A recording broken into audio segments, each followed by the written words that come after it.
Hey, what's going on? My name is Marcus Rocha, and I'm a cinematographer based out of the San Francisco Bay Area. In this video, we're taking a look at the Mofage Talos Magic Arm. You see here, this was just recently released, and full disclaimer, this product was sent to me for review.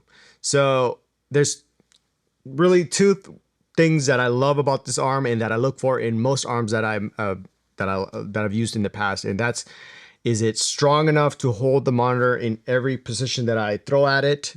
Does it have full 360 degree, kind of like, for me, the ability to reposition in whatever angle I want and keep steady? So that's one. Is it strong enough? And how easy is it to use? Is it easy to mount onto the camera and onto the monitor, or is it a pain in the butt? I've had magic arms that are really hard to put on. They're strong, but they're hard to put on. And a bonus is a design. Is it pretty to look at, right? And so I think this is probably one of the nicest magic arms I've owned that I have. Is just look at it, the exoskeleton design, right? So let's go back to my first point. Is it strong enough? The reason I have magic arms is because I want to reposition the monitor in different positions based on what configuration I have. So I use this for documentaries, corporate and commercial work, music videos, and sometimes I'm on a tripod like you see here. And so I need to go from here to perhaps having the monitor down here, down low, because I might be sitting on a 2-hour or maybe 3-hour interview, or maybe all day, and I want to have the monitor at eye level. I don't want to be craning my neck up, because that's going to create problems here and also my shoulders, and that's not good, right? With traditional just monitor mounts like you see here, the monitor would sit up here, but if I'm sitting here and the monitor's up here and I'm looking up for an hour, 2 hours, it's going to start hurting my neck. So I don't want that problem to happen. That's why I bought magic arms. Another thing is just having the ability to, that I can trust it, that it's not going to come loose over time.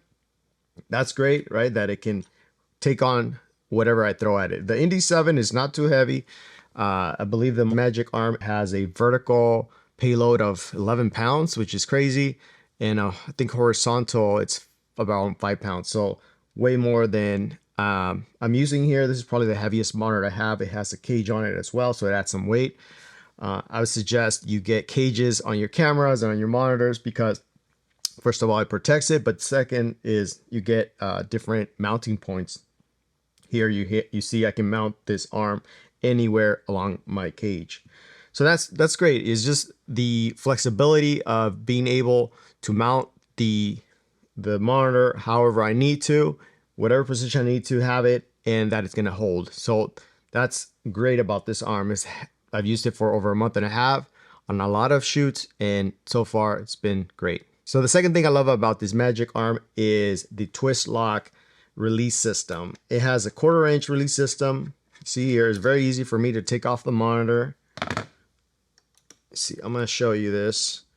And it has these RE locating pins. That way it keeps it more secure. A lot of my cages have, you see here, the 3/8 and the locking pins. You see these 4 holes.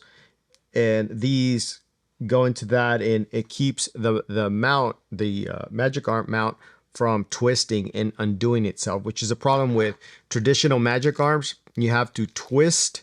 It's kind of hard to get these on, because you need to twist the whole magic arm to get it onto it, and like really twist it. And then also to mount the monitor, you need to twist the monitor into here, and it's really hard to get on the camera and on the monitor onto the magic arm itself.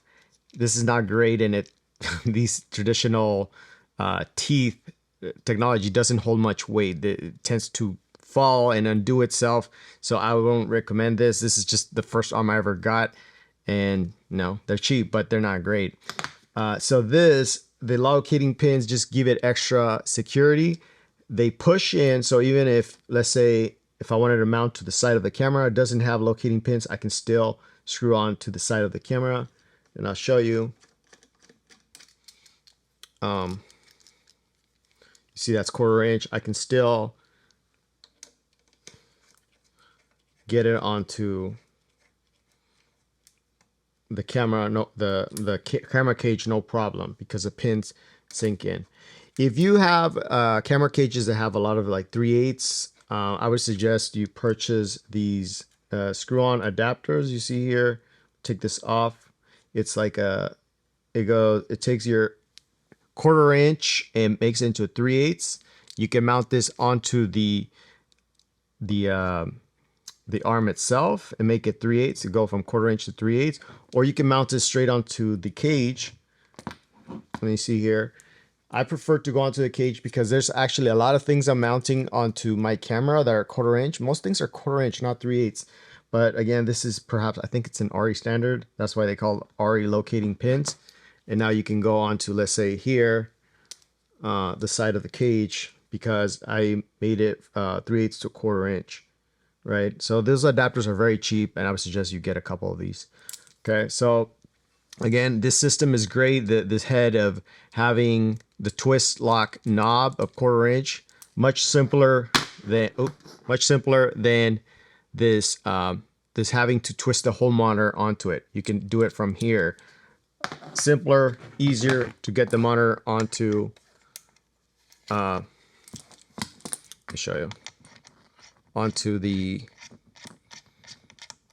You see that? Much simpler. That's a much simpler system. So I really love that. And I saw on their website they're planning to release a quick release system head that's interchangeable. If you take off the screw, you can change the head. Mofage, if you're watching this, I would suggest that you also perhaps make a NATO rail adapter, because I have a lot of monitor mounts and NATO adapters built into my cages like you see here, and which would be great, like to slide in and lock onto the NATO rails, because that's also been very useful. So that's something perhaps I would like to see in the future. Lastly, this is a bonus, is the design of this arm. Look at how nice that looks. That's called an exoskeleton design. This feels like it's like metal. The knob is like super strong and long enough to really have control over it. I also want to show you the pivot. So if you loosen the knob slightly, you can pivot. You see that? You can pivot on this axis, but the ball joints are still tight enough. So maybe a little bit more. You can still pivot, slightly make micro adjustments with the pivot, but these are locked in. The ball head is locked in. You can only make micro adjustments here. If you loosen it more, that's where you get full 360, right? Access to the ball head as well. So the pivot, the dampening system is great for having just micro adjustments sometimes that you want to do. So it's a different technology. It's a different design. I think that it's really well thought out. And so far, I don't have any gripes with this Magic Arm. Everything's been great about it. It's been very useful on my shoots, and I will continue to use it because it's so easy to use and it's strong and it's a beautiful design to look at. Again, if you want to check it out and if you want to know more about all the spec stuff, you want to nerd out a little bit more, there will be a link to their website down below. Also, if you want to check out the product, there'll be a link in the description if you want to check it out. So you see there's 3 colors available. I have the black one. There's also one that's silver with purple and one that's beige if you want to stand out. It's priced at $130 US, which I think it's very reasonable compared to other Magic Arms in the market. If you have any questions, please let me know down below. As always, thank you very much for watching, and I'll catch you in the next one.